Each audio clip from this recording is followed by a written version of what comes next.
So hi FlossTube friends, this is Tina Fraser coming to you from Columbus, Ohio. Today is Sunday, August 14th at approximately 9:50 p.m. Eastern Time.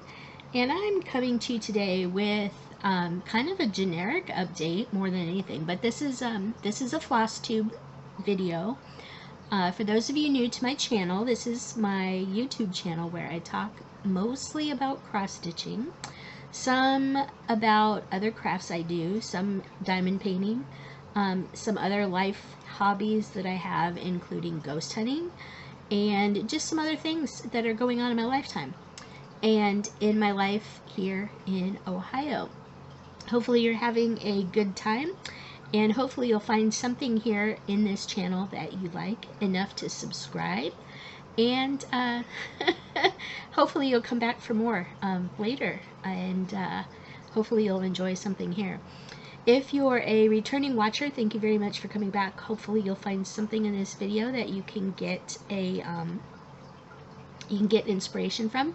And yeah, my hair is kind of all over the place today because it's been raining all day here, and anyway, it's a little humid, and I just let my hair air dry today. I didn't straighten it or anything like that. So this is kind of my natural body in my hair, just the way it has dried today. And you can actually see I have cowlicks. So I put here in the front. That's why I don't ever wear bangs, because you can easily see, you know, my cowlick, especially here. Yeah, I have cowlicks. But anyway, if you're a returning watcher, thank you very much for coming back. Hopefully you'll see something in this video today that will encourage you to subscribe. And if you're a subscriber, thank you very much. It's always great spending time with good friends, and hopefully you'll get some inspiration in this video as well, and you'll find something here that you really like. If you haven't subscribed yet, I encourage you to click the subscription button below in the description box, and also click the notification bell so you'll be notified when I upload new content. It's been a hot minute since I recorded a video. It's actually been almost 4 weeks since I recorded a video, and that video didn't get uploaded until like probably a good week or two after I recorded it. I'm not sorry about that. Life kind of got in the way, and hopefully this video will be going up tonight, so you'll actually be seeing this. So this is actually almost a month-long update for you, just because it has been a little while, and it has been quite a month, let me tell you. Let me tell you something. So anyway, I'm going to be talking today about a couple of life updates and cross-stitching updates. I'm going to be showing you some progress and also some haul. I have quite a bit of haul to show you. And also, I have a finish. I had a start and a finish. Well, 2 weeks ago. So I have a start and a finish the first week in August. So we have that to show you, and I have some FFO plans. I don't have any FFO as of yet, but I do have some FFO plans. And I also want to talk to you about something that I recently got into in the last 2 weeks, and it's kind of been taking up some time of mine. So I will get into that too, because I may be adding a new type of experience to my channel, and I kind of want to get your opinion on it. So yeah, sit back, go ahead and grab a drink, grab your stitching if you want, grab something to do, you know, pull up your favorite video game, you know, pull up your favorite solitaire game, whatever you do to keep yourself busy during these, and grab a drink, grab some snacks, you know, sit and watch, and whatever you do. And hopefully you'll enjoy this video that I have for you today. Kind of adjusted my camera a little bit, wanted to give you a little bit of a better angle view of the fireplace that's behind me, and my Legend of Zelda fireplace cover. It helps keep the draft down. I'm in my basement. For those of you new to my channel, I film in my basement. This is also where I work from home when I'm working from home Monday, Tuesday, and Wednesday during the week. And so this is kind of like my office area. The basement stairs are directly that way in the corner to go upstairs. And technically right behind me and above me would be our garage. So our garage is out that wall and up. And then the rest of the house goes that way behind you. So this is my living area down here. My husband and I live in a nice big house here in Columbus with my mom. We moved my mom out here from California at the end of 2019. My stepdad had passed away in June of 2019, and being an only child, my mom had decided when my stepdad started having health problems about 10 to 15 years ago, that if anything ever happened to him, that she was going to move to Ohio, because my husband and I were pretty established here in Columbus, and she just decided that it would be easier for her to move from California to Ohio rather than have me move from Ohio back to California and uproot my husband's life too. So when my stepdad passed away in 2019, I went back. I was out there in 2019. I got out there a week before he passed, and helped my mom. I was out there for about 2 months, give or take, and helped my mom kind of deal with some of the after effects of, you know, closing the estate and doing all that. And then in October, she put her house up for sale. It sold within about 7 days. And I went back out in November, and we had the moving company ready to go, and the moving company came and packed up her house. We took what was left, and we had shipped her car, and we moved her from Ohio to California, or I mean from California to Ohio, rather, in November of 2019. So anyway, long story short, our house here in Columbus that my husband and I had bought was too small for the three of us, and we decided that instead of having to buy her a house and then sell her house in 5 or 10 years when her health got maybe deteriorated enough, that we would just look for a house for all three of us to move into. And we found a house, and we moved in March and April, right during the beginning of the pandemic, March and April of 2020, when everything was shut down. So we are in the house. This is my kind of office space, and my husband and I have the basement area as our living space. Mom has her room and bathroom upstairs, and we share all the main rooms upstairs: the garage, living room, dining room, kitchen, sunroom, and we have our own bathroom. There's a spare bedroom, and there's a third bedroom that Mom and I use as a craft room. You may have seen a couple of my videos there. Once in a while, I have put up a video. Once in a small while, I have put up a video from our sunroom. You may have seen that like a week or two ago. My most recent Stitch With Me was in our sunroom, I think on a Sunday morning, and stuff like that. If you watch any of my channel, you'll see other videos too where I've done Stitch With Me's on my in-laws' front porch. They passed away in 2018. We sold their house at the end of 2019. So lots of things have changed in my life. One real big change, I don't think I had, this had happened in my last video. I recorded my last video on the 19th. Nope. This happened, so I recorded my last video on the 19th of July.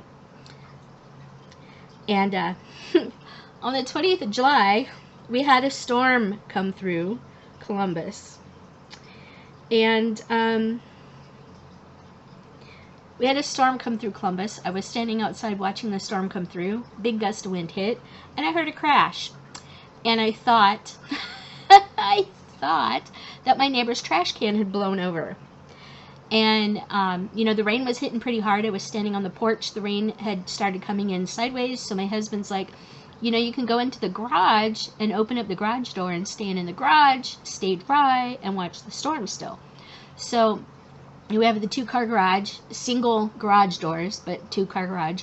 And I opened the garage door on the side where my car is parked. We park in the driveway. We don't park in the garage because our garage is too messy. We got too much stuff everywhere, and there's not enough room for both of our cars to be in the garage. So we park on the driveway up near the garage because you can fit about 10 cars down our driveway. Our driveway is fairly long. and heard the crash. Open the garage door, and I'm sitting there watching the thing, and I see this thing sitting on the hood of my car. And I was like, what the heck is on the hood of my car? So I kind of walked over closer. The rain was still pouring down. I walked over closer and saw the thing on my car, and I realized what it was, and then I looked behind the thing on my car to my windshield.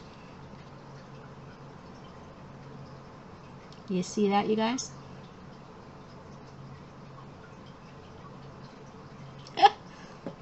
Yeah. Busted windshield. Like, really busted. Like, unable to be legally driven. Busted windshield. This is from the inside. We had to put a towel on the dashboard because it was dripping rain into the car. Yeah, so we had that to deal with. Went out the next morning. Here is the picture from the next morning after all the storms and everything had went away. Yeah. Yeah, so we had that to deal with. So I found out that it's not homeowners insurance that deals with that. It is your comprehensive auto insurance that deals with damage like that.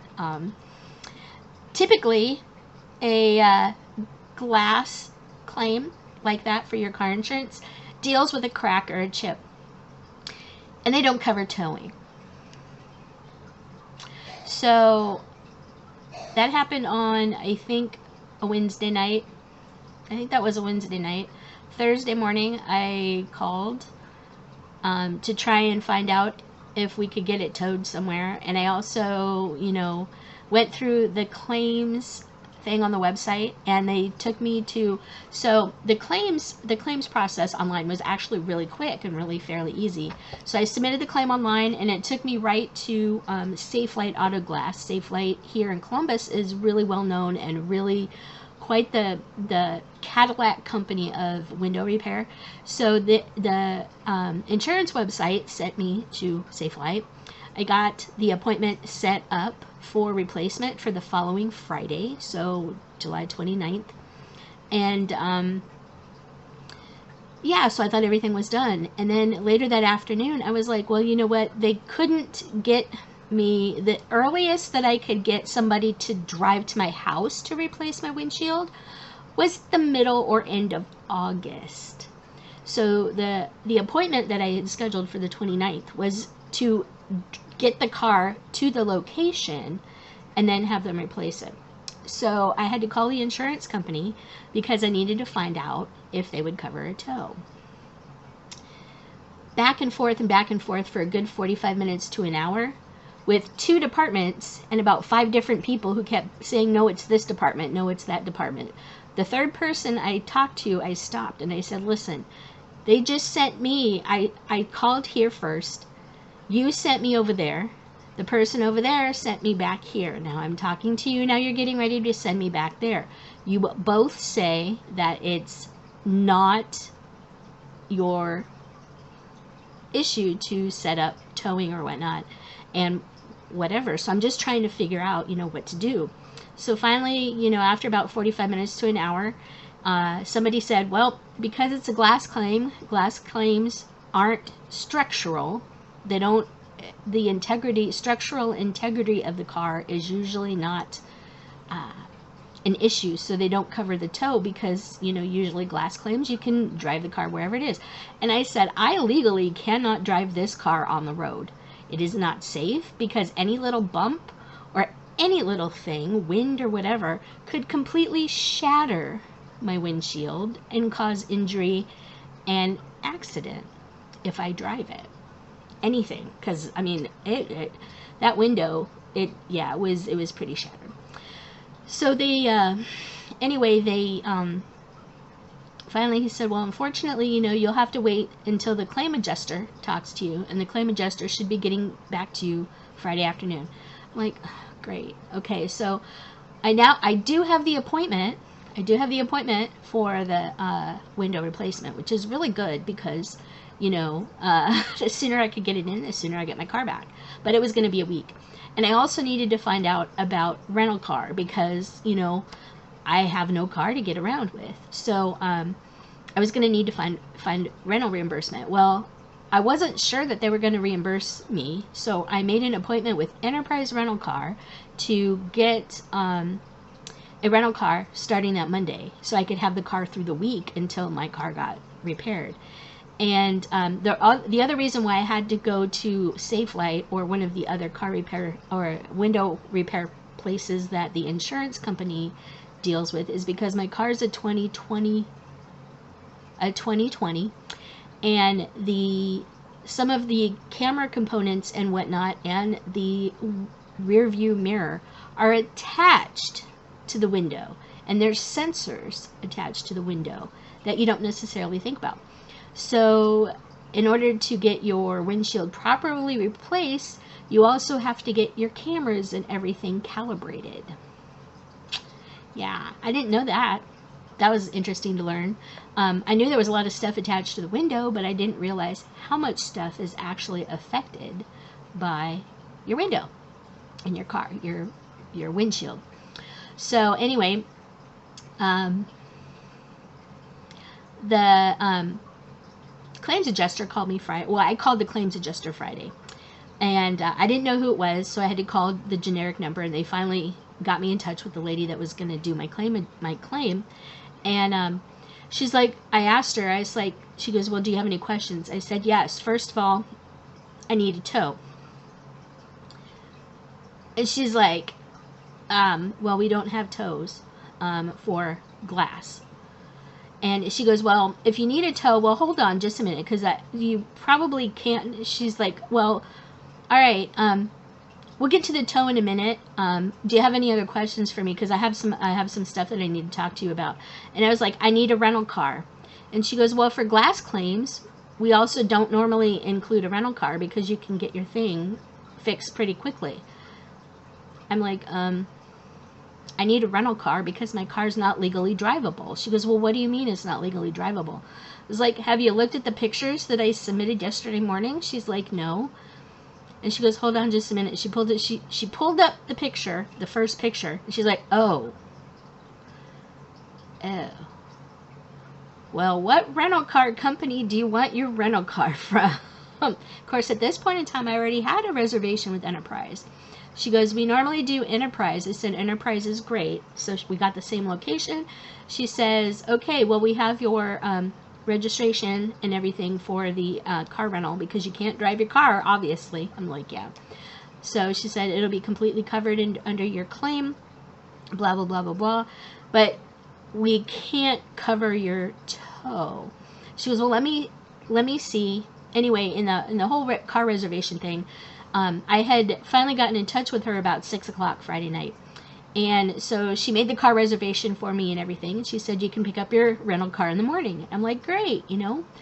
Hey, 6 o'clock, great. Sure, I should be able to pick it up in the morning. I know where it's at. I've been there before. I can just go there, pick up my car rental, and everything will be great. And I'll have a car rental for the weekend until next Friday or Saturday.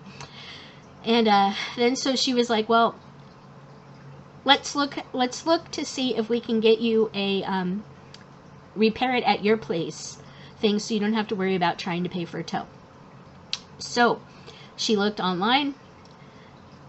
She was getting the next appointment at the beginning of September. She's like, oh, that means you'd have the rental car for 4 weeks? Yeah. Well, unfortunately, we can't pay for the tow, but if you can, we can get you some tow companies that, we can get you the listing of some tow companies that could probably help you out. And we're like, we'll figure something out. I'm good. That's fine. But anyway, so she's like, yeah, so you should be able to pick up your rental car in the morning. Everything's good. And so, you know, I was like, great. I got a rental car. Everything's good. I have my appointment to get my windshield replaced. Everything's great. Hung up the phone. You know, we went about our business Friday night. And Saturday morning, I had my mom drive me over to Enterprise as soon as they opened. And they didn't have my reservation in. They said, oh, well, our office closed at 5:30 yesterday. Your reservation was sent over about 6:20. We don't have a car for you today. We can have one for you Monday morning.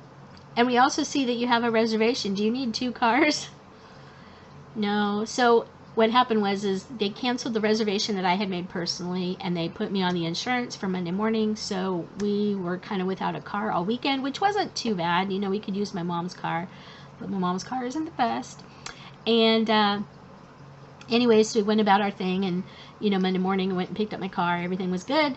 My sister-in-law has AAA. We got rid of AAA because through our buying our new car, we got roadside assistance and everything.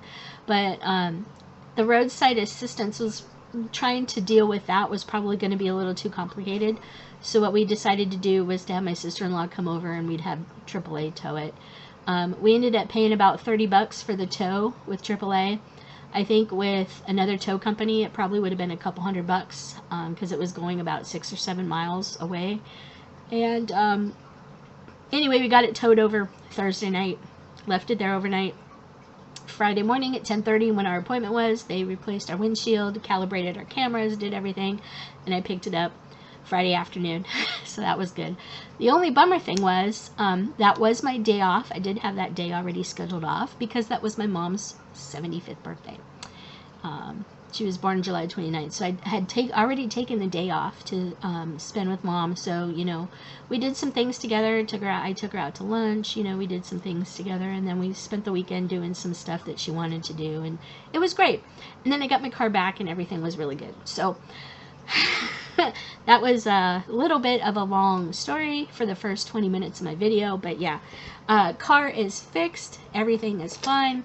We had to wait about 2 or 3 days before we could wash the car to let the glue and everything, I guess, set and seal properly. But everything's working fine. We've driven it in the rain. Everything's great. So our car is fixed. That was one of the biggest things. One of the other things that I did is last Saturday, I drove down to Ross County, Ohio, which is about an hour south of Columbus. Sorry that the camera is shaking. Sorry about that a little bit. But anyway, I drove an hour south of Columbus. When I went to StitchCon, you know, StitchCon attendees, they get added to this Facebook group that is active until about September for the people that went to StitchCon that year. And then they they kind of close the Facebook group for the StitchCon attendees.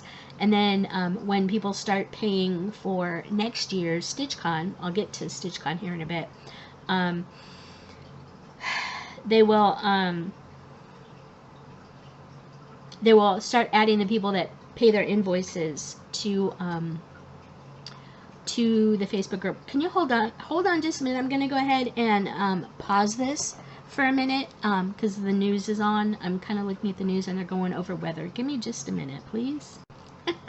Okay, sorry about that. I kind of forget that, you know, we have 10 o'clock news on channel 28, which is a local Fox station. It's the same newscast as the channel 6 news that comes, ABC channel 6 news that comes on at 11 o'clock. So I can see this a little bit later too. So sorry about that. It's been kind of a rainy day, kind of just icky, and it's been really nice. The temperature's a really nice temperature. I've been loving it.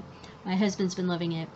My mom not so much. She's still not used to kind of the weather change and the cold. So she's been cold all day, but my husband and I just absolutely love it. It's beautiful. Lower temperature, really nice. Love it. But what was I saying?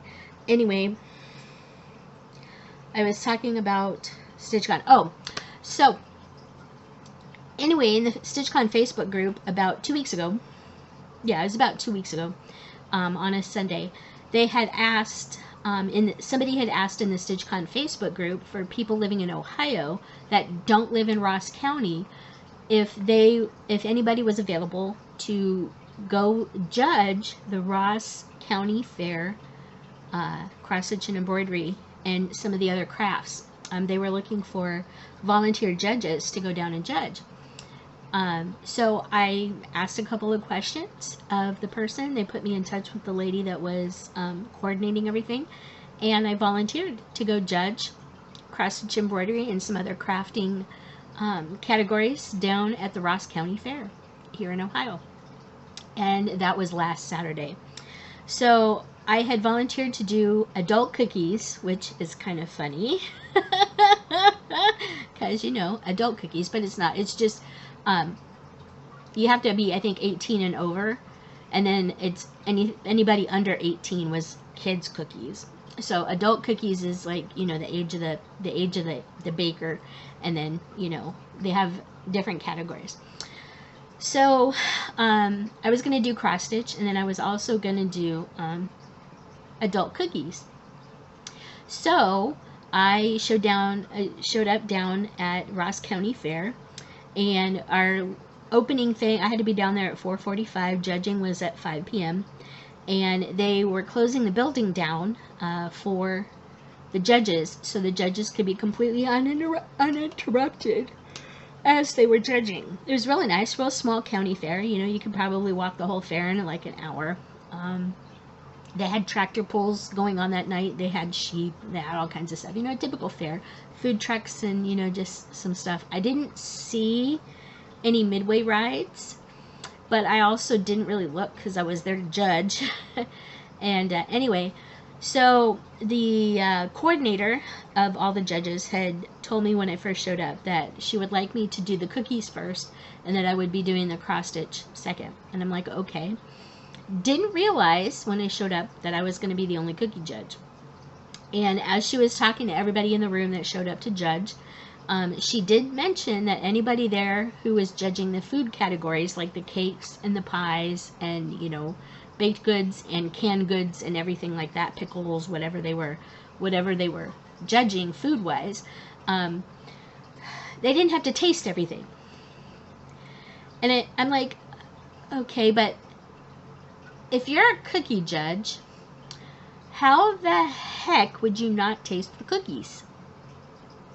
Okay, right? Is that because, I mean, how are you going to know if the cookie's even good, you know? Well, so I was supposed to judge the cookies first. So at about 5 o'clock, they led us over to the arts and crafts little building area. Really nice. It was air conditioned, which was good because it was kind of hot and humid out that day. Anyway, so I walk in and walk over to the little cookie area, and they had 5 of the first categories sitting out. And, you know, each of the categories had anywhere from 6, 7, 8, 10 entries in the first 5 categories. So I was like, oh, this shouldn't be too bad, right? So in the back of my mind, I'm like, you know, the only way to make this a good cookie competition is to taste it. You have to at least taste the cookies. And they did tell me that ladies working the cookies, or, you know, writing down my selections, because I was the only cookie judge, which is really kind of weird. You would think that they would have a couple of them maybe, and, like, you know, I don't know. I thought it was going to be like more collaboration, but it's a small county fair, and I'm guessing that it's because they didn't have very many volunteers. Anyway, so, you know, I'm going through the cookies and everything's good. I'm breaking them apart. I'm testing texture. I'm tasting little bits. You know, they had some cookies with fillings, some cookies with frosting, some cookies just plain. You know, and I break them apart to see, like, you know, maybe how they crumbled, if they're soft, because I like cake cookies, like cake drop cookies and soft cookies and cookies that chew. I like a chewy cookie. So I was testing to see also, you know, the doneness, like, you know, if I broke one apart and it looked raw on the inside, you know, I might not select it. I could pick up to the top 5 in each category. What I didn't know is there were 16 categories. Okay, so we have that. I'm the only cookie judge. 16 categories. I get to pick up to top 5. I can choose not to place any of them, or I could choose to place one or all of them, depending on what it is. So 16 categories. I got to pick up to top 5, and then at the end of all the 16 categories, I had to take the first place in all 16 and pick the best of show. But what they didn't tell me there were 16 categories of cookies until I got to number 12. which was the chocolate chip cookies. They said, yo, you have about 5 or 6 more categories. What? Because by this time, I'm thinking, you know, I had bottles, they gave me bottles of water. They gave me, you know, wipes to wipe my hands with. I had forks. I asked for some forks because some of the cookies were gooey cup cookies, like that were formed in a muffin tin, and they were, you had to cut them. I wanted to cut them with a fork, and you know, that way I'm not getting crap all over my hands, like chocolate and peanut butter and caramel and, you know, all kinds of stuff. And they were just really surprised that I was tasting the cookies. I'm like, how can you not taste the cookies in a cookie judging competition?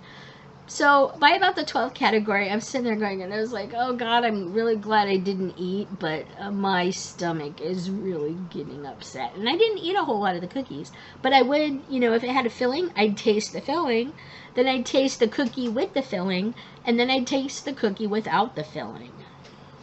And if it had frosting, same thing. I'd taste the frosting, taste the cookie with the frosting, and taste just the cookie.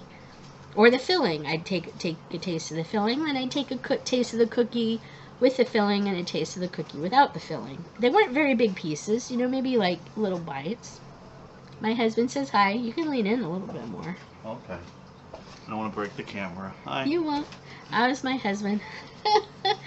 But yeah, so I was just a little surprised that they, you know, gave me the option of tasting the cookies. I would have thought that would have been a thing. Anyway, so I get to category 12, chocolate chip cookies. It's like, okay, good. Well, okay, where's the chocolate chip cookies? They said over there. I looked over there. 18 entries for chocolate chip cookies, and I'm like, I was like, oh my God. So after about the 12th category, I'm like, all right, well, I have to at least break open the cookies, because the cookies have to look like they're tasted. They even said the cookies have to look like you picked them up and looked at them. So I was breaking every little thing, and sometimes in a couple of little pieces. So at least that way it looked like a judge looked at their cookie. But the chocolate chip cookie category, number 12, with 18 entries, I didn't taste them all, because I was getting an upset stomach. Hadn't eaten dinner yet, and by this time it was about an hour and a half into my judging of the cookies. I was not feeling really well. And then I had brownies at one point. Oh my God, I was just like so over it. But yeah, so it was a fun experience. So anyway, I got done with the cookies, and the one lady has said, well, she had come sometime after the chocolate, right after the chocolate chip cookies, I got done with those. She had said that she already had somebody cover the cross stitch, and could I please go over to stuffed toys and pillows? And I said, sure, I can do that after I'm done here. She's like, okay, great. So I was supposed to go over to stuffed toys and pillows. And because they'd already got done judging the cross stitch, and I'm like, okay, fine. I was really hoping to do the cross stitch though, but it is what it is. Anyway, so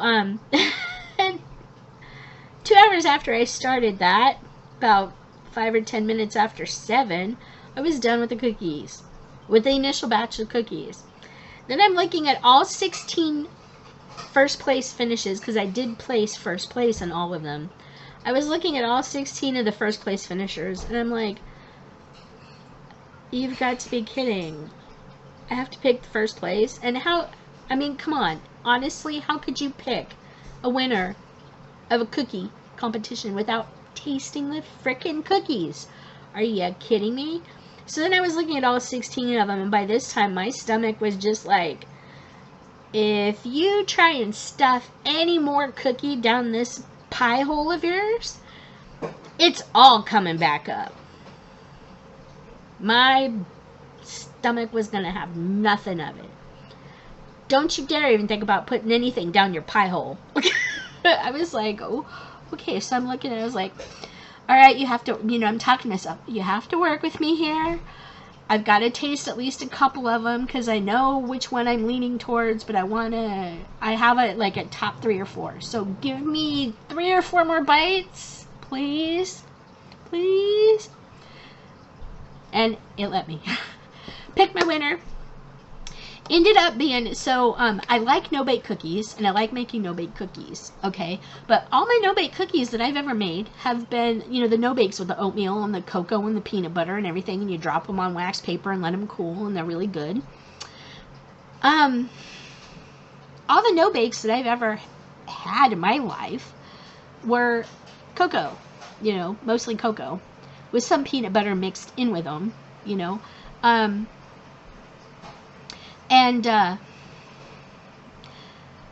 got to the peanut butter category. So they had different categories, okay? And they had miscellaneous. There were like three no-bakes in the miscellaneous. They were all cocoa. One no-bake in the peanut butter category, which is the one that won first place in the peanut butter category. I was really surprised. That peanut butter no-bake was the best thing I think I've ever tasted.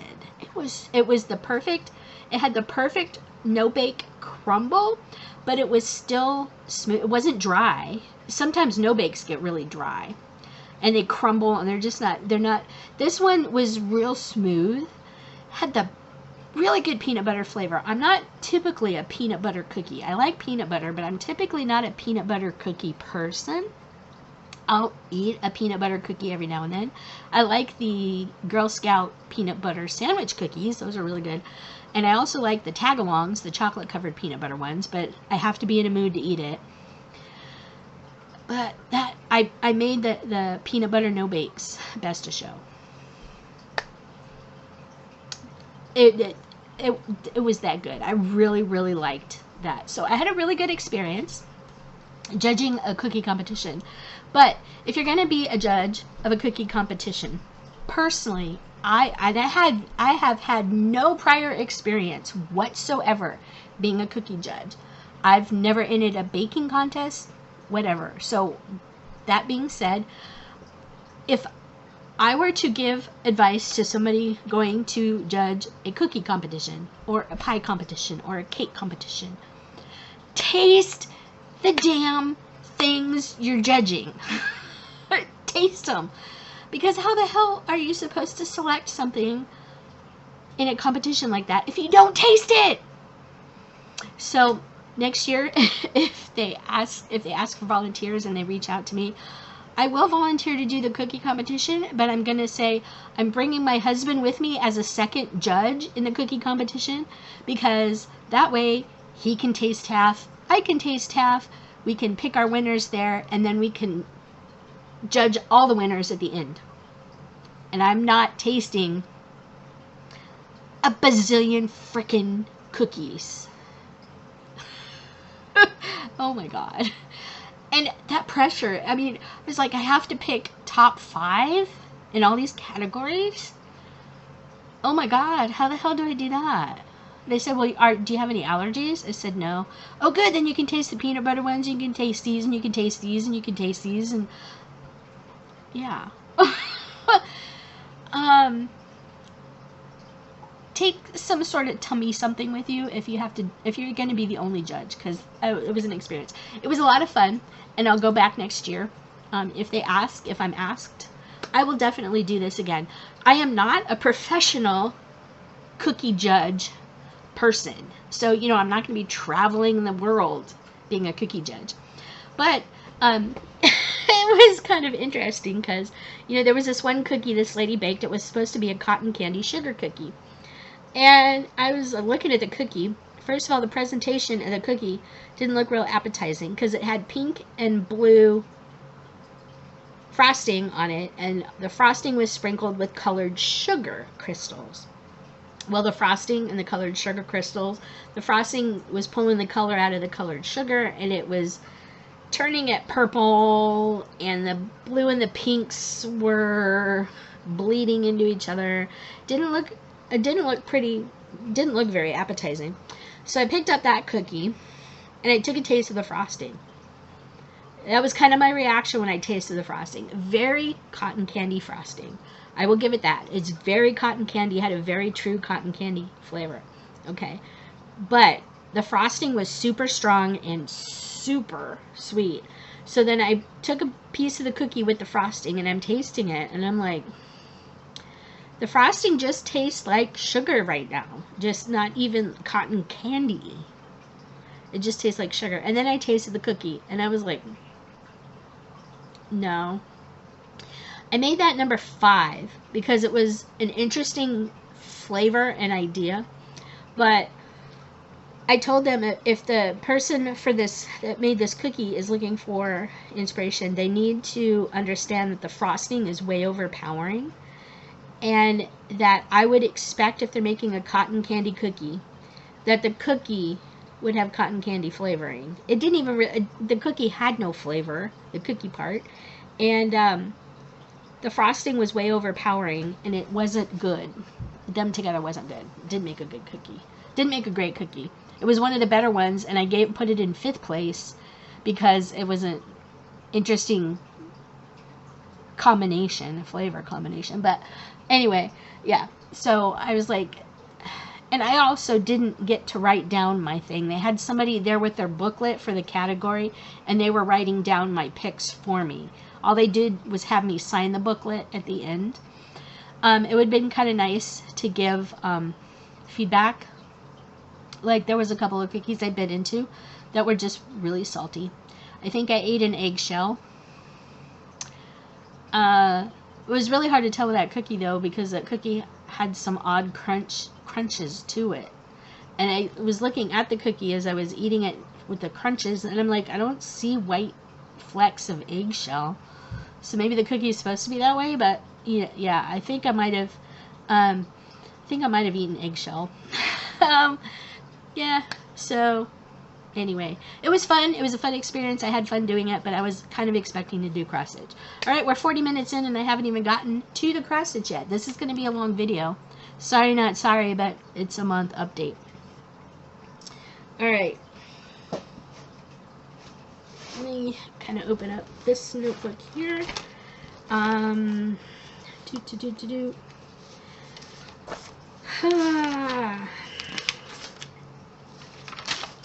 Alright. Oh, let's put that. 720.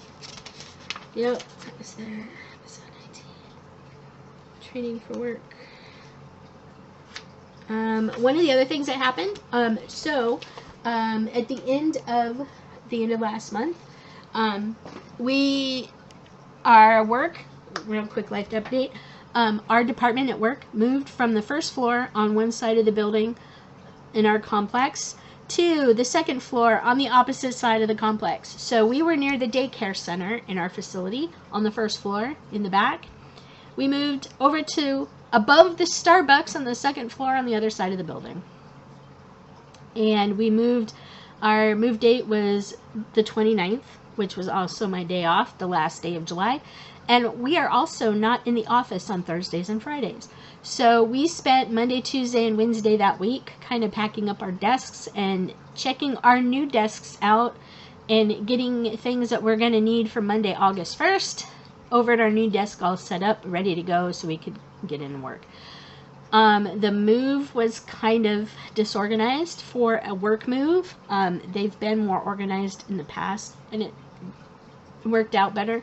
We're still kind of getting things the way they should be in our department for quite a few people. Like some of the desk implements, some people have standing desks where they can raise their desk up and stand and work if they have to. I am finally getting on that list so I can get a stand-up desk at work, so that'll be great. But like some of the components and everything that were on people's new desks weren't working right. Like some of the VDI systems, virtual desktop interfaces, that allow people to sign on wherever they happen to show up and find a desk. Some of those weren't working right. The monitors were bad. I have no desk phone, which is really kind of weird. Which isn't a problem up on the 2nd floor in our new area, as it would have been back in where our old department was. Back by the daycare on the 1st floor, we had no cell service down there. You had to walk over to the windows, or walk to another part of the building to get a cell signal down there. But on the 2nd floor up here, we have cell service.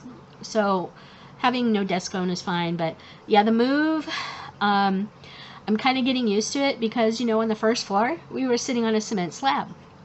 On the second floor above the Starbucks, we can feel the floor doing this throughout the day. I don't know if I still have the video. Let me see if I can still find the video for that. Because I took a couple of videos of my water bottle, one sitting on the floor next to me, and two sitting on my desk. Okay, so what you're looking for in here is, look at the black shadow. You see how the black shadow is moving?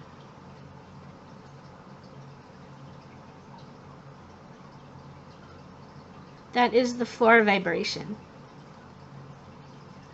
Okay, so that was sitting on the floor. This one, you're also looking at the you're looking at the water vibrating.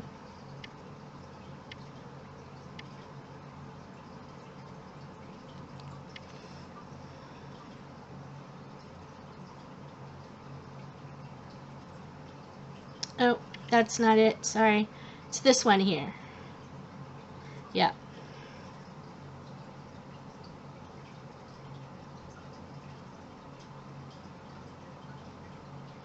That's the vibration that we can feel sitting on the second floor. It's a little disconcerting, but yeah, it's fun. And it's even worse when people are walking behind you. Yeah, because we have a conference room right behind our aisle. And when people are walking in and out of the conference room, it's so we can feel that. We couldn't feel it before because in our old area on the first floor, we were on a cement slab that didn't move. So yeah, that's a little weird. All right, 46 minutes in, and I'm just now getting to the stitching. Ooh. All right, so one of the things I'm going to tell you about is a couple of new YouTubers that FlossTubers that I've come across. FlossTube, for those of you that are new to my channel, FlossTube is a subset here on YouTube where people talk about cross stitch. It's called FlossTube because people use embroidery floss to cross stitch. So you'll be hearing information about, you'll be hearing more and more about FlossTube here. But there's been a couple of new to me FlossTubers that I have been watching the last couple of weeks. And I have a list of ones that I've come across. One is called the Fickle Stitchers. It's Cheryl and Kate. They're on the Virtual Stitchers. They're from Tulsa, Oklahoma. Or one of them is from Tulsa, Oklahoma. But they're the Fickle Stitchers. So I've started watching theirs. There's also Cross Country Cross Stitch. She's from Denver. Her name is Tessa. And her cousin. They have two dogs. And they're from... Tessa is in Denver, and her cousin Alex is in Waynesville, North Carolina, and they both have animals. So it's cross country cross stitch. Then there's the Enchanted Stitcher, Rachel from Ontario, Canada. She's been stitching Teresa Wensler's Fantasy Triptych. There's a bunch of other ones in here, like Loose Thread Stitchers. We have the Appalachian Stitcher, Renee, Carolina Cross Stitcher, and Pete's B-Scaps, husband and wife combo. And he actually does some really nice woodworking. He's been making B-Scap shaped scissor holders. And he's been putting them on Etsy. They're wooden. He carves wood. So look them up. Carolina Cross Stitcher and Pete's B-Scaps. And those are just some of the ones that I've kind of been watching the last few weeks. There's a bunch more, like the Bookish Stitcher, the Contented Stitcher, the Anxious Stitcher, the Museum Stitcher, Lynette Peters, X-Stitch and Hexagons, Nancy the Disorderly Stitcher. I'm not going to be putting their links below, but if you reach out to me and you need to know more information, I will look up the link for you and post it in the comments. But anyway, those are just some of the YouTube channels that I have come across recently. What's that? Oh, it's Homebound Ministry. All right. So this is a notebook that I've been taking some more notes on, everything like that. So, all right. So I'm going to go through stitching progress right now. So this is my clipboard that I keep next to me stitching wise. That's the August focus. Yeah, we are in August. All right. So this will tell you what days I've stitched and what projects I've stitched on and how many stitches I have done. So today is Sunday, the 14th. Yep, Sunday the 14th. I did stitch today. I just haven't put it in. And the last time I was with you on the 19th. I had a little period of not stitching because, well, the 20th is when the window of our car was busted out, and I was still in the Survivor Challenge for So You Think You Can Stitch, the Facebook group, and we were still going strong, so I had to work on some stuff. I actually completed my WIPGO goal for Saltwater Scrapbook. I will show you that here. And then Princess and the Pea down here at the end of July, I worked on that. But there was quite a few days in July that I did not stitch. I've stitched pretty much every single day so far this month except for 2. I forget the name of the lady that started the group, but there's a new Facebook group called Cross Stitch is 25/7. So the premise behind the group is to stitch 25 stitches or 25 minutes a day, 7 days a week, all year long. So it's just to keep you stitching and to keep you going. 25 stitches or 25 minutes, 7 days a week, all month, you know, however long. The group officially kicked off August 1st. The group started like a week before that, just to get interest and everything. So I did join the group. I have been stitching, except for 2 days, so far, except for 2 days, at least 25 stitches a day. The least amount of stitches that I had was Wednesday, this past week. I only did 33 stitches. The most I stitched was 198. But I'm going to get to that when I talk about my finishes. So this weekend is also WIPGO weekend. I didn't spend a lot of time doing WIPGO weekend this weekend, where you focus on some of your WIPGO goals that you haven't necessarily met. I didn't get a chance to do that. Next weekend, starting Friday, is International Hermit and Stitch Weekend, IHSW, hashtag IHSW, International Hermit and Stitch Weekend. The International Hermit and Stitch Facebook group is there on Facebook that you can look up. They're the ones that kind of spearhead the International Hermit and Stitch Weekends. Basically, the whole premise of that group, it got started because people wanted to just, starting on Friday, they wanted to put their jammies on and do nothing but stitch all weekend and eat and sleep. Stitch, eat, and sleep. So they called it the International Hermit and Stitch Weekend because you basically lock yourself in your house in your favorite stitchy spot and stitch as much as you can. I follow International Hermit and Stitch Weekend. I just post my progress that weekend in the group sometimes, but I don't kind of take it as it was originally intended. I don't stitch the entire thing. So that's coming up this weekend. WIPGO weekend just passed. That's all I have written down for this month.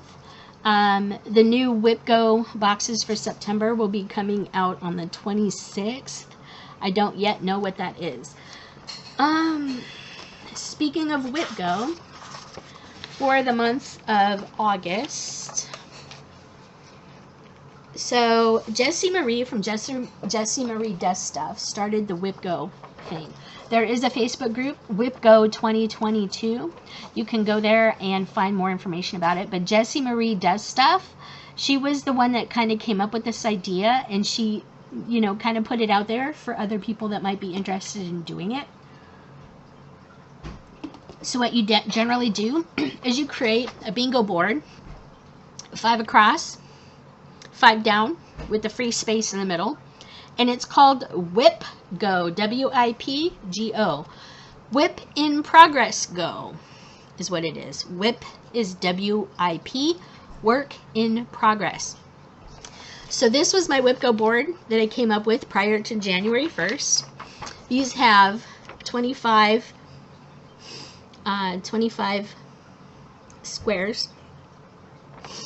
The middle square is usually the free space on the bingo board. So every month, around the 26th of the month, Jessie picks 2 numbers randomly. I don't know if I think she uses a random number generator, but she'll pick 2 numbers randomly, and those will be your goal to complete.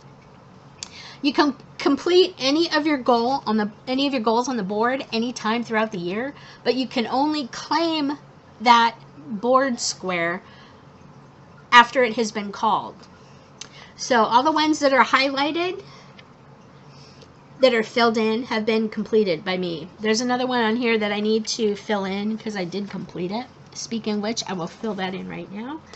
I am really close to completing a couple others. But yeah, and I will show my progress on this because I did work on this at the end of July, which let me finish it up. But I did finish this square here. So August squares were 20 and 25. They're the yellow squares right here. 20 is a Mirabilia or MLI project, either a WIP or New Start, 1,000 full cross, and any 4 Halloween ornaments. So I will get into that too. Start and finish any 4 Halloween ornaments. I did finish one so far, so that will be in my progress update. And the 26th is when she'll draw the ones for September. So the ones that are filled in completely are ones I've completed. The ones that are just highlighted, I haven't filled in the free space. Some people put a project in the free space. I do not.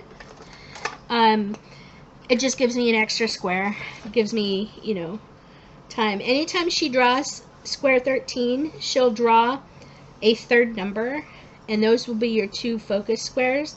So if you're somebody that puts a project in the free space, you'll have 3 squares the month that, 3 goals to complete the month that square 13, which is the free space, is called. You can complete these anytime throughout the year. You don't have to complete these only in the month they are called. Sometimes you can complete them early, or you can complete them in December if you want. If it was called in January, you can complete it in December. So for the open ones that I still have for April, okay, so I have one from Arch. This one here, this green one here, Amid Amish Life. I am going to be working on that hopefully sometime this week or next week, depending. Or definitely by the end of the month. I'd like to get this square finished. I have about 500 stitches left to go for the year to complete that. That is Amid Amish Life. My next one then is from April, the second one. This one here. This one is finished stitching a piece that is close to being done, not already listed on the board. I'm doing Hands-On Designs Cooking Exchange. I'm really close to finishing that one, so I can probably work on that one as well this month and get that knocked out. Then in May, the 2 blue ones, here and here. That is Erica Michaels' or Other 40 Count Gauze Project, and Santa of the Forest, 1,000 stitches. I'm a little over 500 stitches into Santa of the Forest. I'm probably going to be working on him too. So far I've got Amid Amish Life, Santa of the Forest, and Hands-On Design Cookie Exchange. The Erica Michaels or 40 Count Gauze Project, I haven't yet picked which one I'm going to do. I don't know yet. So we'll see that. So that was May. Then in June we have the light blue here. And then up here, so those are a Neglected Stitch Along project, which is Grim Grinning Ghosts. We're getting on into fall, so doing Grim Grinning Ghosts might be kind of fun. And then Mill Hill Kit of Choice. I hadn't yet decided what my Mill Hill kit was going to be, but I went to a stitching meetup on Thursday here in town. It's the first time I've been to this group. It's a group out on the east side in Reynoldsburg, Pickerington area. And we were going to have it at a lady's house. So I went after work. Mom was going to go with me, but she wasn't feeling quite up to it, so I went by myself. And I took a Mill Hill kit. I took Midnight Owl, so you'll see that here in a little bit too. But that is going to be my Mill Hill kit of choice for June. And I put finish. I'm not going to finish it. I'm probably just going to put like 500 stitches or something in it. So yeah. And then the neglected cell. Then July is Square 11 and 18, which is Snow Village. And a project that is part of a series. I picked Seahorses of the Month by Fireside Originals. You saw some of that, I think, last month that I was working on.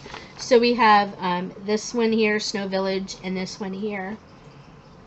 Those are July's. I haven't finished those yet. Those are 1,000 stitches each. And then August is the yellows. The 2 yellows here in the corner. So I am part of the way through any 4 Halloween Christmas ornaments, and the Mirabilia or MLI project, Whipper New Start. Haven't really decided which one I'm going to pick out to do for that one yet. So, all right.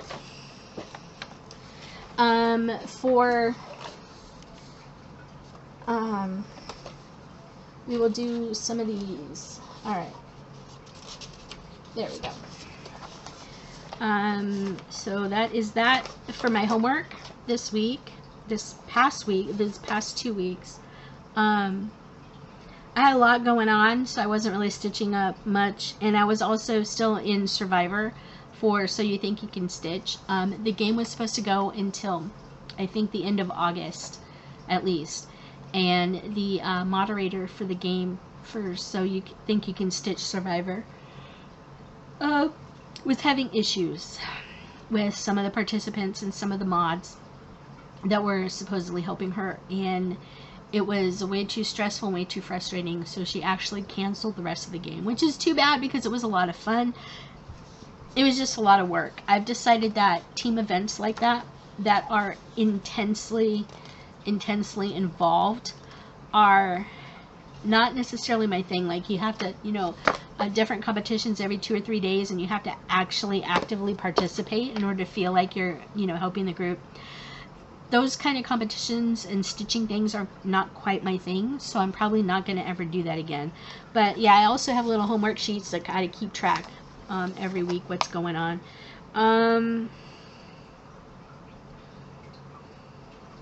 So through today was just kind of working on WIPGO. Just cross stitch Halloween magazines. You guys are all familiar with these special issues that come out every year. This is the 2018 one, the Halloween issues. There is a cross stitch group now going on. It is through the end of September, I believe, and they are doing a stitch along for Halloween ornaments from only the Just Cross Stitch Halloween issues.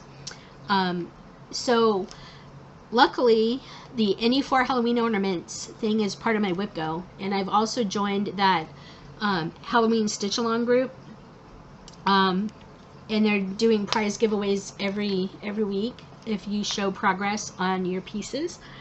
So as part of WIPGO, I am doing this. I am actually doing at least 2, maybe a 3rd one out of this thing, which leads me to one of my finishes.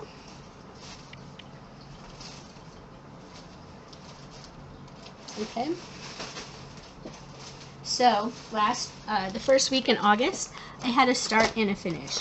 So out of the 2018 Just Cross Stitch Halloween thing,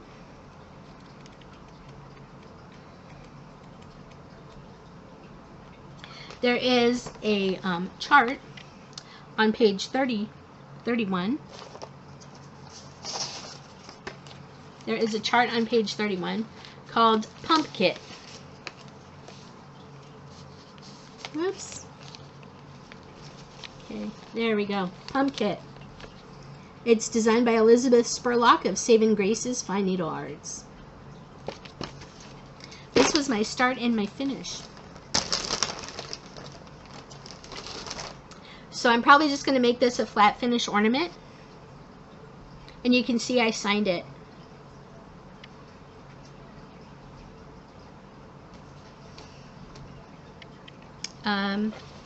Bear with me just a minute. Beep-a-deep-a-deep. Oh, come on, where's the card? Looking for my card. That's for that one. Oh, come on. Pumpkin.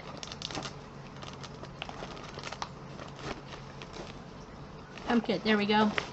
So I've been making up these little cards to stick in my project bags that kind of give the information about it. So this is called Pumpkin. I used the called for DMC. I stitched it 2/2. The fabric is 30 count R&R linen over the hill purple. I bought this at Cross My Heart July 30th. They had little scrap pieces, and I thought this purple was just really cute. And I'm going to make this into a little flat, kind of a flat finish ornament, I think. Maybe even a little pillow. I started this August 1st. I finished it August 6th. So, start and finish, you guys. I have a finish. Yay. So, my next pattern out of this same magazine, page 90.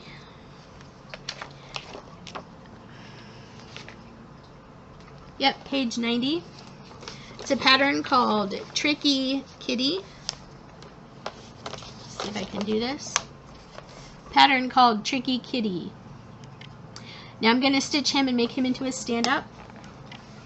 I am stitching, I started this August 7th. No, August 8th. I started this August 8th. Took a day off. Started this August 8th. This is on the same fabric that I did my StitchCon small on. So this is 36 count Edinburgh linen by Color and Cotton in the colorway Pixie. So it's 36 count. I'm doing 2/2 called for DMC. Yeah, I'm doing 2/2 called for DMC. So you can see this again. Tricky Kitty. And this is where I've got to so far. By the way, this needle minder here, this is 310 the Cat from Keepsakes Cross Stitch down in Cincinnati.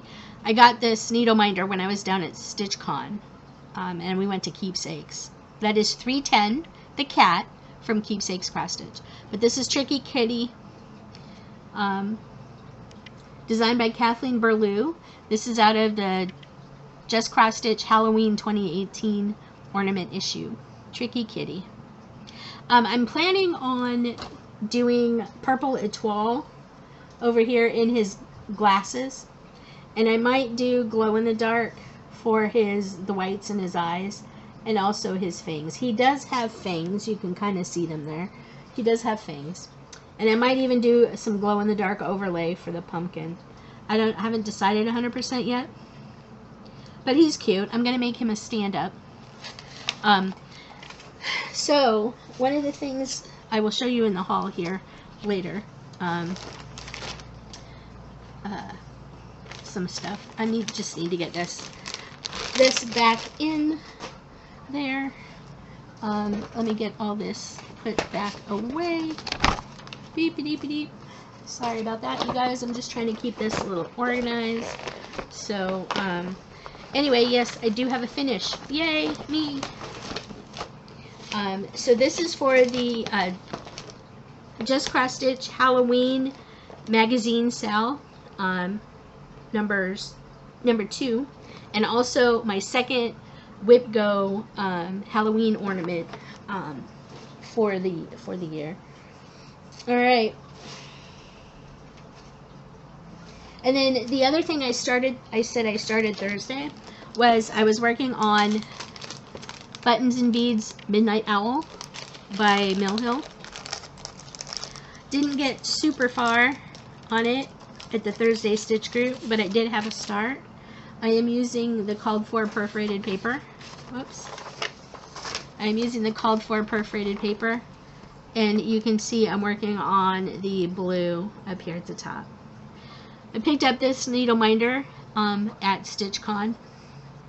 One of the ladies was giving it away, but I did the blue here during the meetup at the Brookview Stitchers meetup. Brookview Stitchers is a local group that got started by Lori Sykes, as I think that's the way you pronounce her name, S-Y-C-K-S. You may be familiar with Lori online, but she wanted a local meetup group, and she lives out in Reynoldsburg, Pickerington area. So she started the Brookview Stitchers. She lives in that condo complex, and so she wanted some meetups. They've had about 4, I think, and I finally went to my first one this week. So hopefully I'll be stitching on this a little bit more. But it's Buttons and Beads Midnight Owl. So I think this is going to be my Mill Hill kit that I work on for WIPGO. I don't know if I want to finish it completely. I may. I don't know. But it's pretty involved as far as Mill Hill kits go. It's pretty much all full coverage and full stitching. And there's some specialty stitches in the owl's belly area. So, and it has a really cute bat here. Really cute bat button. So there's that. And that's pretty much what I've been working on since the beginning of August, was the pump kit, Kitten Pumpkin, and Tricky Kitty, and the Mill Hill kit.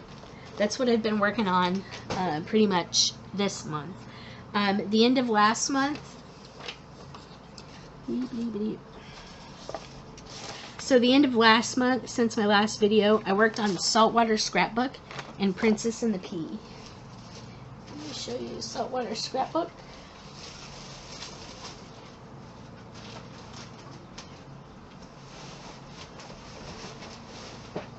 Saltwater Scrapbook is the collaboration piece by Lindy Stitches and the Blue Flower. You might remember seeing these. I am doing this version, all of them all together on one piece. And so I had a goal on this one for WIPGO. My goal on this for WIPGO was to, where is it? Saltwater Scrapbook.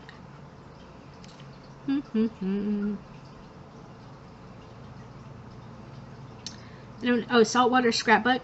I want to finish 2 full squares. I got 1 square finally finished. So this is where I got to. So I had been working on the octopus square. He is completely finished.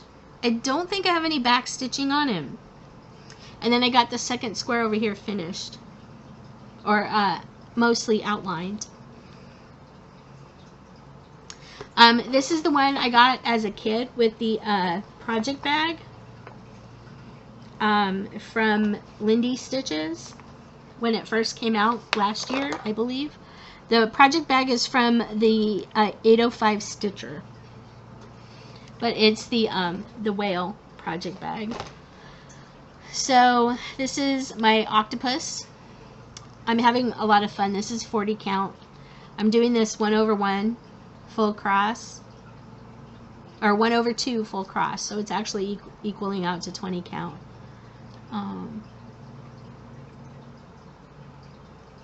Okay, so for September, one of my ideas, I know most people for September, they do what's called Sampler September. Last year I had a great idea. I'm not really much into stitching samplers, but well, that was annoying. I had been talking for a while and going through some things and whatnot, and yeah. I lost some of the updates that I was going to show you and that I had shown you.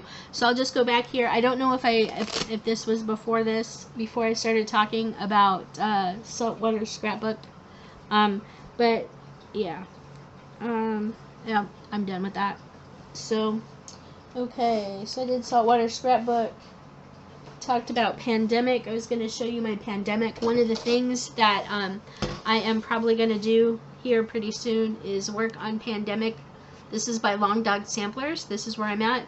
I'm doing it on 28 count white even weave that I have dyed myself with RIT dye, and I'm using 12 weight sulky blendables in Merlot something.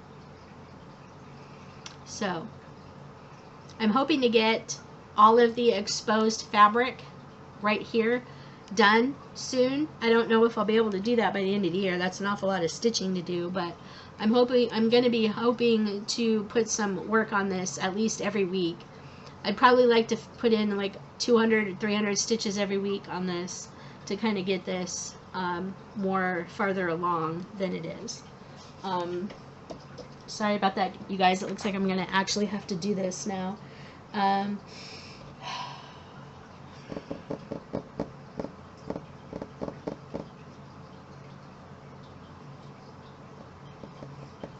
Alright. So, unfortunately, that kind of derailed me because I was talking. I probably talked for a good 20 or 30 minutes at the end of the last little snippet, and it's kind of lost there. So, one of the things you didn't see, my best friend from high school, Laurel, in California still, she, a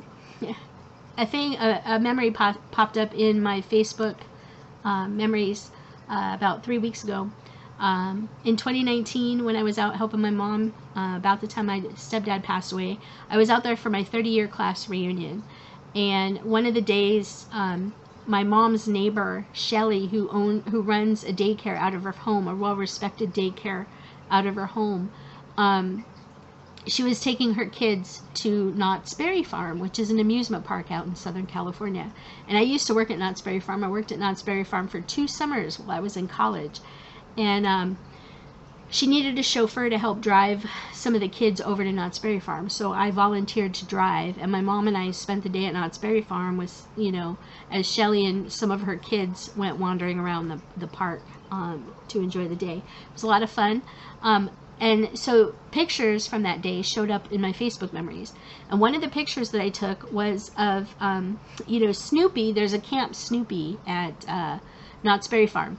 And Camp Snoopy is where Snoopy and all the Peanuts gang reside in Southern California.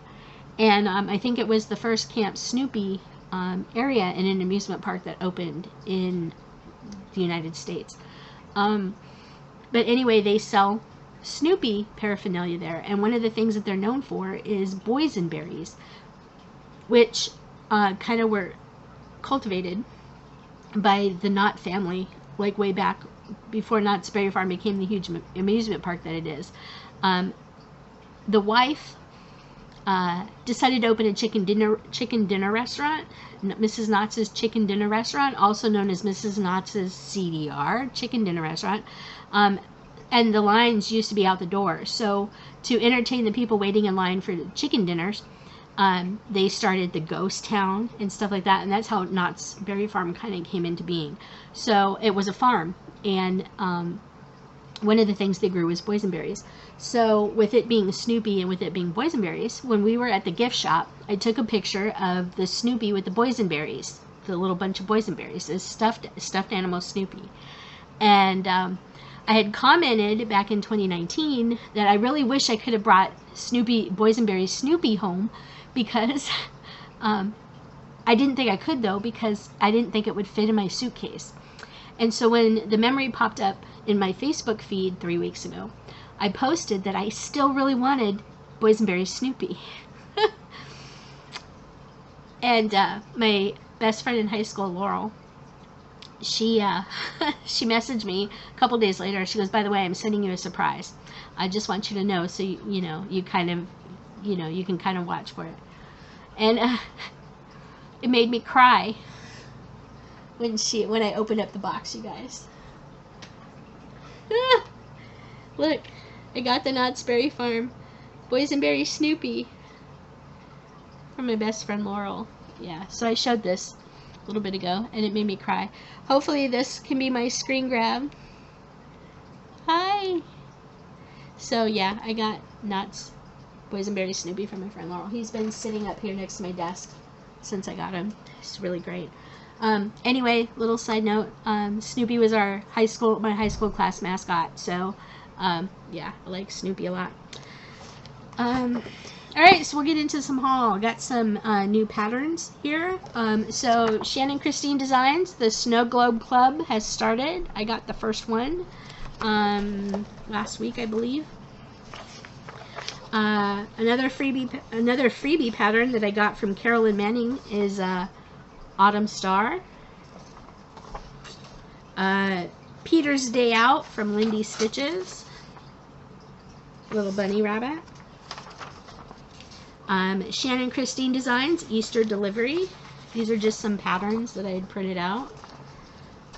Erica Michaels, Have a Heart, a quotation from Charles Dickens. Have a heart that never hardens, a temper that never tires, and a touch that never hurts. Mystery Boo Crew Stitch Along by the Fat Quarter Shop. This is going on right now. Quite a few people are stitching it, but I am not. But I thought it was cute. It's called the Boo Crew. Fat Quarter Shop exclusive Stitch Along. This is release number 4. This is the final pattern, the entire thing. Frosted Pumpkin, Under the Sea Club, the newest one in the series. The newest release in the series was released. So, got that. There's this store on Etsy that has big, like, normal artwork, like Van Goghs and stuff that they charted minis. This was one I had purchased the kind of lifetime, get any pattern I release for the rest of my life subscription kind of thing for like 35 bucks, I think it was, on their Etsy site. So I get access to any pattern they release. This one was really cute. I'm hopefully going to stitch it. It might actually look really cute as a diamond painting. This is a cross stitch mini. This is Matisse's cat. Really cute. And then ink circles. One of the freebie patterns that they have is called the Spotted Owls. Can you see the owls there? That might be a really fun autumn piece to stitch. So these are some of the patterns that I have picked up online and through subscription clubs. Alright, so I got the 2020 Halloween Collector's Edition. I need to look through this one to see if there's any ones that I can do for the Just Cross Stitch Halloween magazine sale that I want to do for that. That one actually might be kind of fun. Spooky, whoops, sorry you guys. Spooky. That one might be kind of fun. I might actually do that one. Yeah, that might be kind of fun. That might be on my third one if I can get the stuff for it.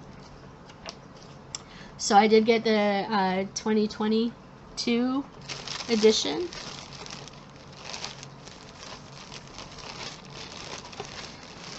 I did pick up Buttons and Beads Christmas Village. This is Schoolhouse.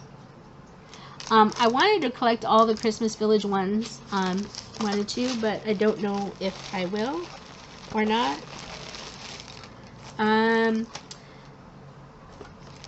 So I was looking for 36 count vintage country mocha Edinburgh. I had picked up a couple of pieces of fabric. This is 36 count Edinburgh vintage country mocha. And this is Weeks Dye Works gunmetal, a piece of gunmetal. This is 30 count. I had picked these up for some potential ornaments, Halloween ornaments. This is another piece. This is 28 count Picture This Plus Fossil.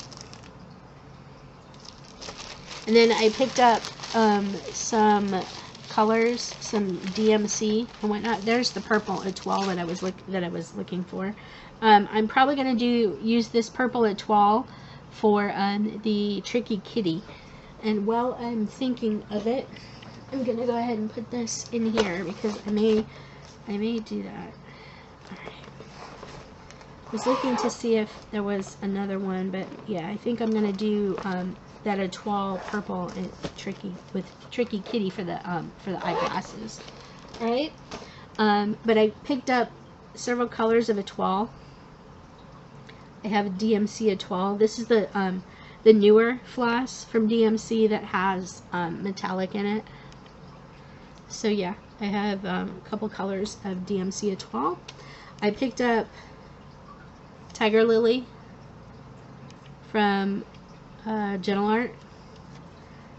Art Purple Iris. A lot of people are having troubles getting Gentle Arts. This is Classic Colorworks Deep Blue Sea. This is for a pattern that was just recently released. Cerise and Shamrock. These go for I forget the pattern off the top of my head, but these are for a specific pattern that I needed. Gentle Arts Soot. Gentle Arts Wrought Iron. Gentle Arts Banker's Gray. And Weeks Dye Works Persimmon. Again, these are all for specific patterns. The little pieces of fabric that I got are intended for some Halloween smalls or some other smalls that I'm hoping to be able to stitch. So that was my haul from a couple of weeks ago, like 2 weekends ago, actually. And then my most recent haul was yesterday from Cross My Heart. That's stinking annoying. Oh. I touch the little mouse touchpad on my laptop. There's something sitting on it and I bump it and it pauses the video. It's just rather annoying. But anyway, so my most recent haul came from my local needle workshop, Cross My Heart, yesterday. I picked up the next in the series from Cottage Garden Samplings, A Year in the Woods. Picked up the Woodpecker. I believe this is a pileated woodpecker. They're quite common here in Ohio, actually. He's kind of cute. Year in the Woods. I have all the fabric for him for the entire series. So hopefully I'll be getting started on that soon. That might be a fall start for me. Fall start, not a false start, a fall start. I picked up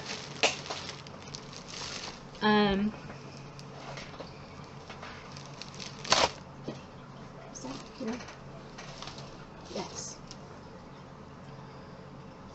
So there is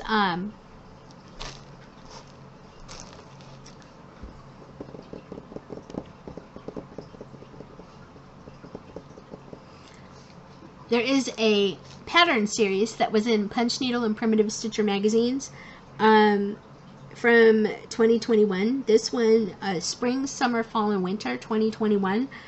The Blue Flower, Janine McGowan from the Blue Flower, started the Seasons of the Heart. There was Spring, Summer, Fall, and Winter. There were 4 patterns. Let me see if I can get this without stopping the video. Spring, Summer, Fall, and Winter. Let me see if I can look it up.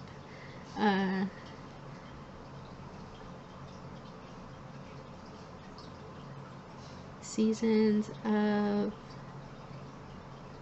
the Heart.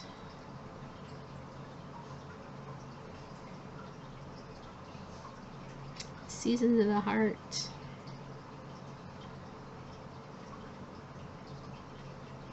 By Blue Flower. Sorry about that, you guys. Seasons of the Heart. Autumn, the Blue Flower. Let's see if I can show you a picture. Okay, so this is Autumn. Seasons of the Heart. You may have seen these patterns in Punch Needle and Primitive Stitcher magazine. Sorry, it's not going to focus really well. But there's all 4 of them. I have the printouts from Punch Needle and Primitive Stitcher magazine. And I wanted I had seen a post or something about these, and I wanted some fabric. So I went when I was at my local needle workshop picking up my next installment of the Cottage Garden Samplings Year in the Woods. They had this piece of 40 count vintage country mocha piece that would fit all 4 of the Seasons of the Heart. So I now have fabric for the Seasons of the Heart, and I'm probably going to get started on those pretty soon. Probably September, October, and get started on those. But yeah, I have the Woodpecker. Then when I was there, I also picked up a couple other floss colors that I kind of needed for my for various pieces. I picked up Weeks Dye Works Hot Rod, Weeks Dye Works Cherry Vanilla, really pretty, and then the 2 colors for the Woodpecker, Coal and Pelican Gray. I just picked those up, so I'm gonna put those in here.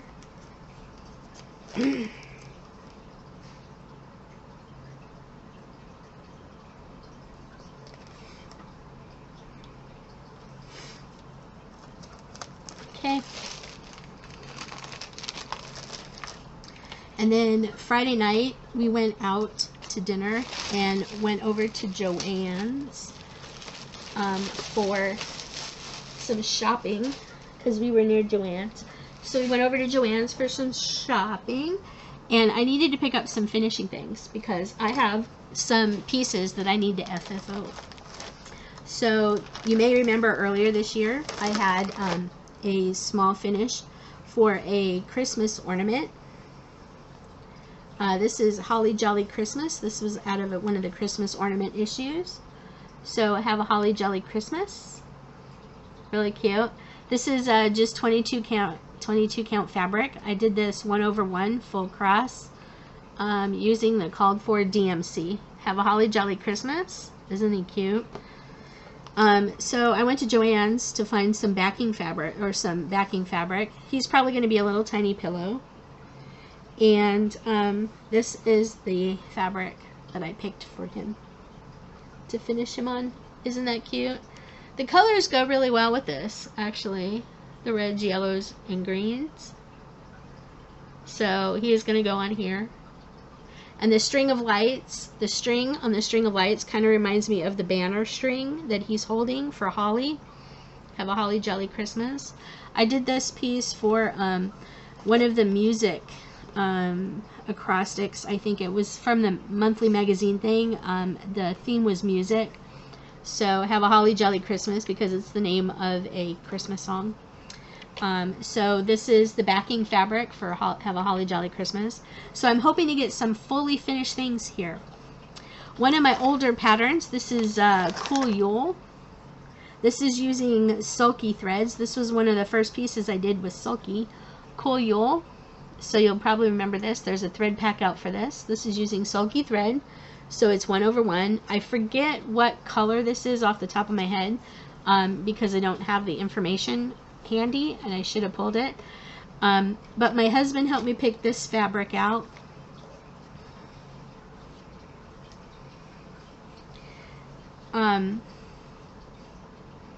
It's houses.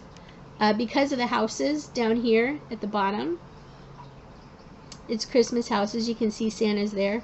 And the colors actually go really well with it. The greens and the houses and stuff kind of match the green in there, and because of the houses. So this will be finished. I think it's going to be more of a flat finish, like maybe a flat stand up, like a easel finish, flat easel finish, maybe. So yeah, Cool Yule. So I picked out some finishing fabrics when I was at Joann's. And there's that. And then for my Tricky Kitty, which you saw earlier, my Tricky Kitty, I couldn't figure out which ones I liked. There was 2 of them I liked. Couldn't figure out which one I liked better. My husband liked this one best. So this is the one I went with. So let me fold that up so you can see it.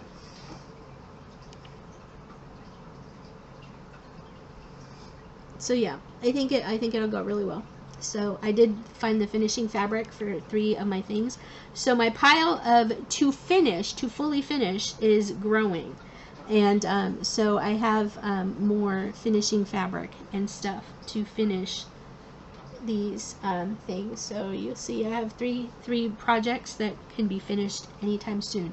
So you may be seeing either a finishing video of me doing it or whatnot coming up soon, because I have probably 4 or 5 other ones that I need to finish, and you know, a couple of them are fall, so I'm gonna try and get some of them finished so I can put them on display for everybody for the fall. So that is some finishing that I have and some other haul. Oh, all right, that needs to go down there. Right in there with that.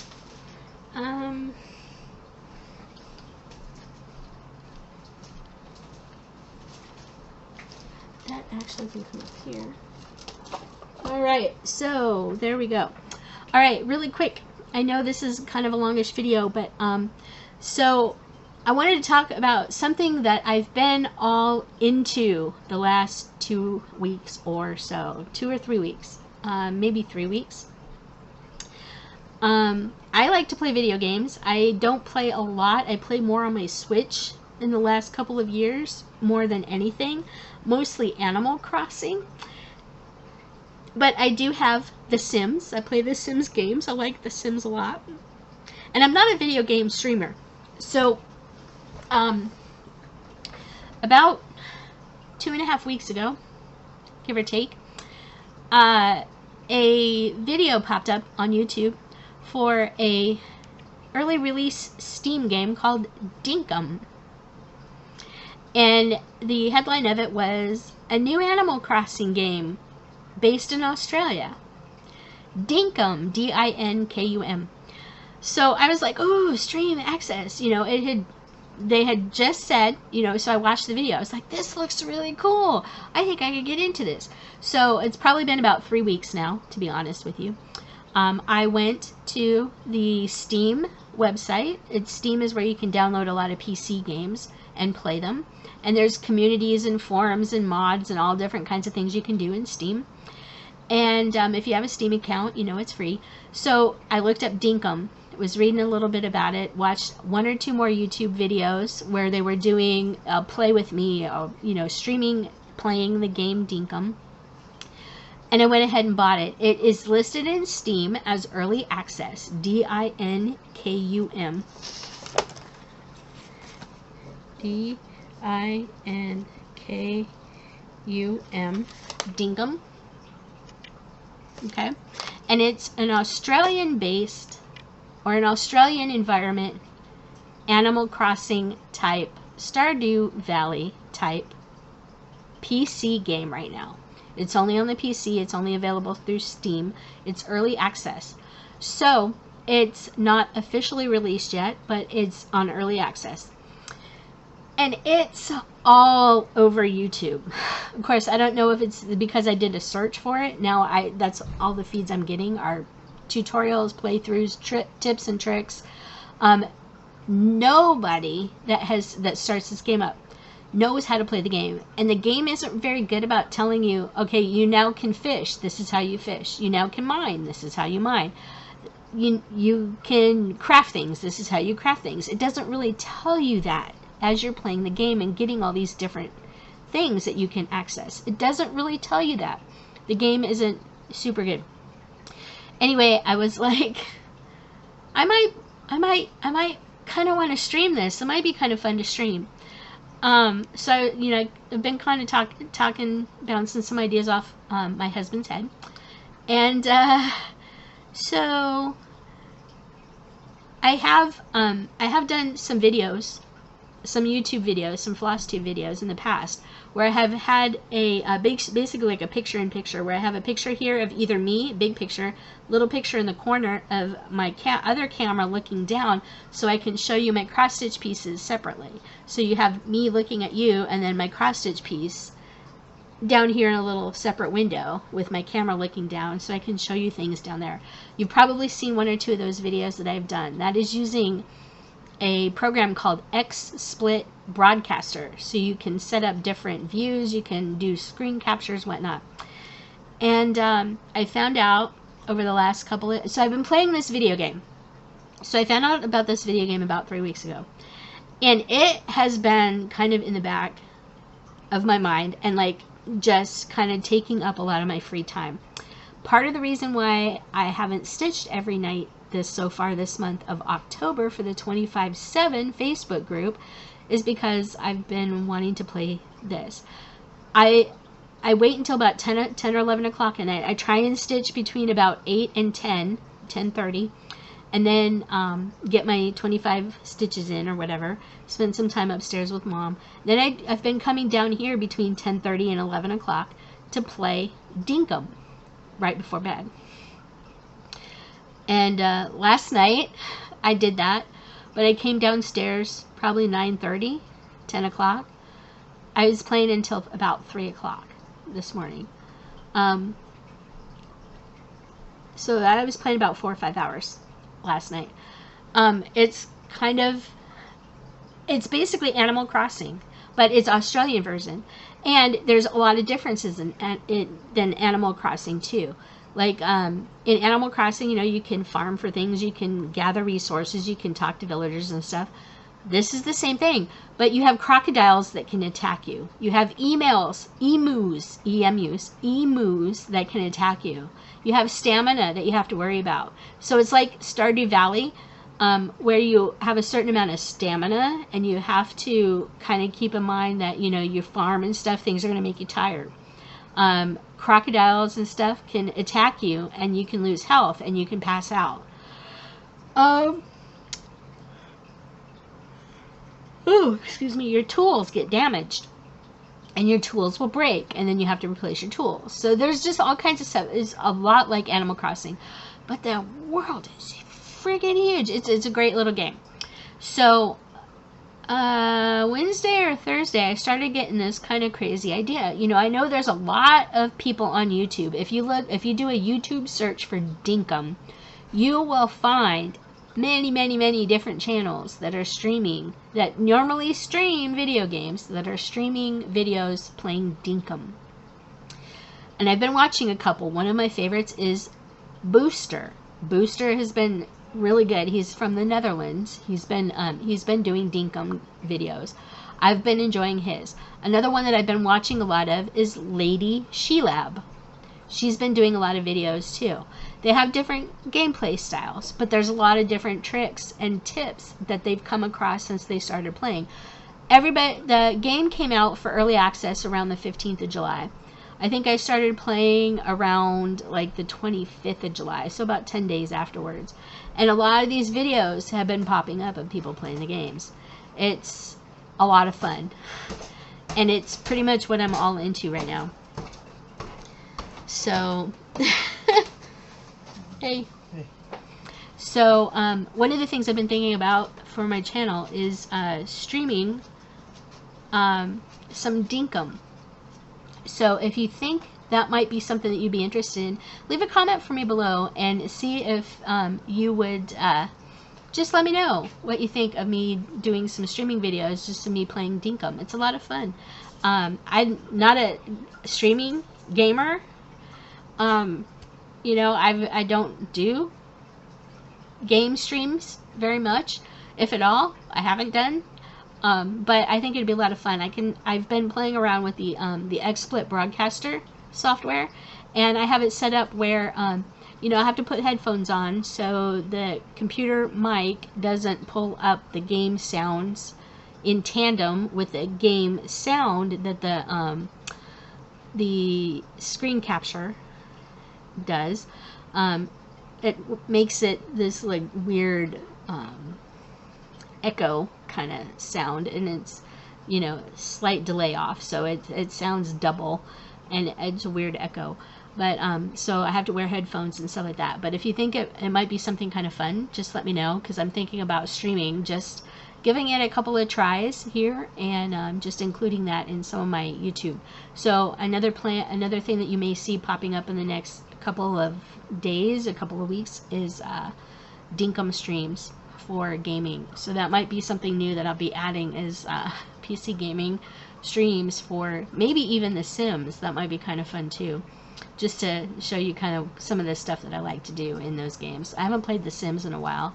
Also haven't played D&D Online and Black Desert. It's some stuff that my husband likes to play. I haven't got on those either, but maybe I can show you some of my characters that I've had in that. I haven't logged in a while, so the updates are probably going to take forever. But anyway, just something interesting for my channel. If you're interested in that, just, you know, leave me a thumbs up or just let me know. I just think that'd be something kind of fun. So the format for that may change too, because I'm planning on doing the full screen as the game capture, and then the little picture down. It's actually going to be down here in the corner. It's actually going to be down here in the corner. You'll see me with my headphones on and my reactions. I'll be looking like over this way as I'm playing the game. But yeah, because I'll be streaming it, screen capturing this monitor over here as opposed to my laptop that's under this camera. So yeah, if you think that would be interesting, just let me know. Do a YouTube search for Dinkum though. It's a fun little game. I'm having fun with it, and I've been watching YouTube videos on Dinkum for the last 2 weeks. I finally got to the point where I downloaded the application that will let you get mods for your game, because there's some aspects of the game that are kind of annoying right now. It's still early access and they're still able to do updates, but the designer of the game said it's probably going to be early access for at least a year. So early access will probably be lasting until the end of summer 2023.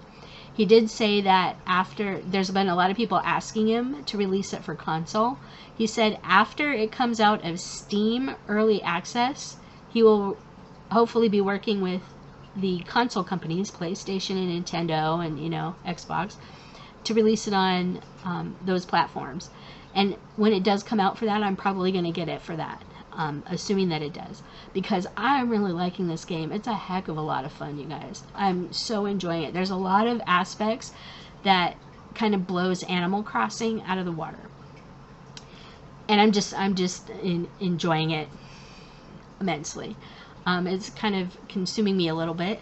I kind of would rather play Dinkum than Stitch or do much of anything else, but that means that I'm on my computer like a lot.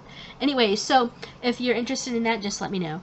That being said, I think that is all for this week. This video is a little bit long, but that's because it's about a month overdue. And yeah, I'm hoping to have another video out hopefully by the end of this month with some more updates, some more talk about what I'm going to do for September.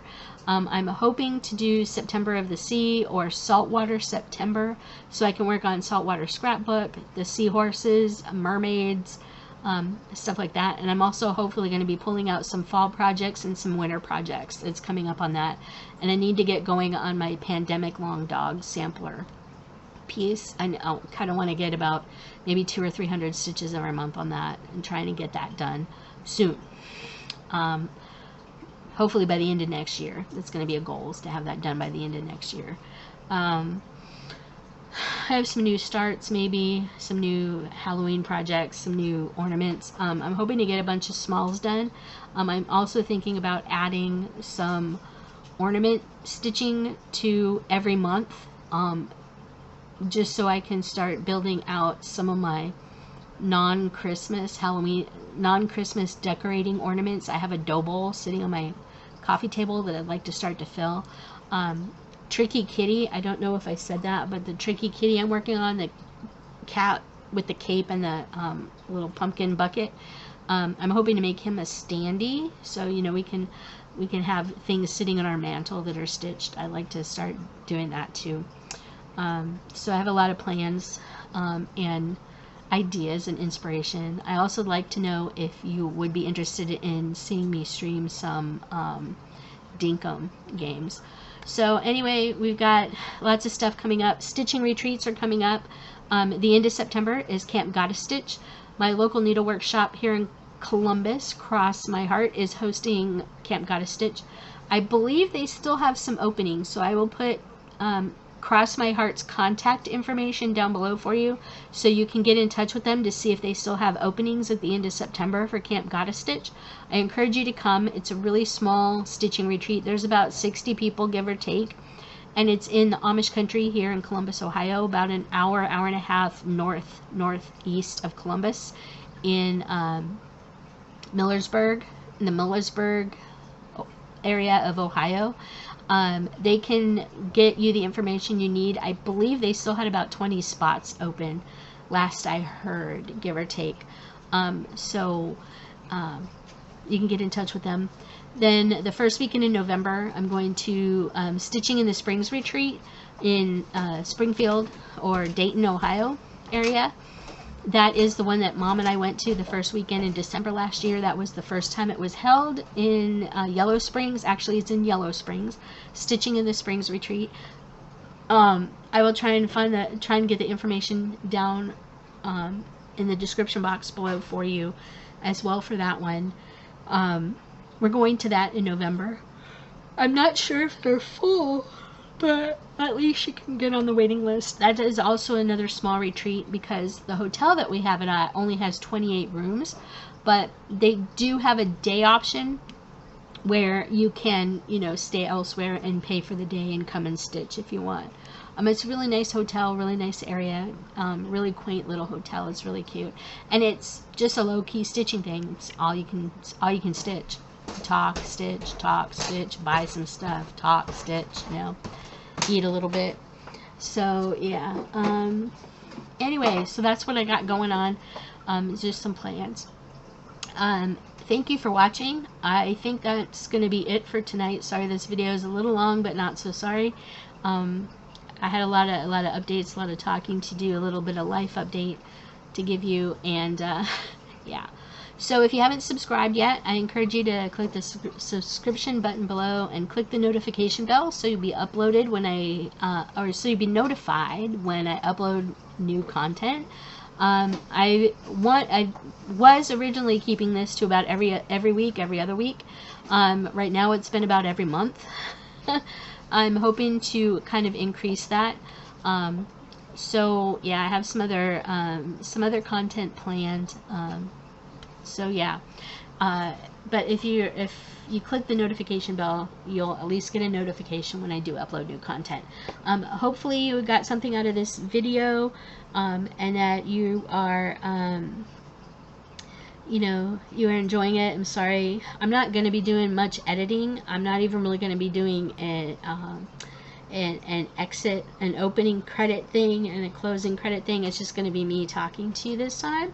Not sorry about that. I just don't want to do a whole lot of editing. I just kind of want to get this spliced together and saved and uploaded to YouTube, so I can just say I got it done.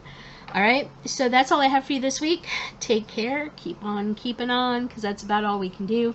Hopefully your weather is calming down. I know there's a lot of flooding going on in different areas of the United States. Hopefully you're not affected by much of that at all, and everything like that. So we will talk to you soon. Until next time, take care, and hopefully you'll stay healthy and keep stitching. Bye.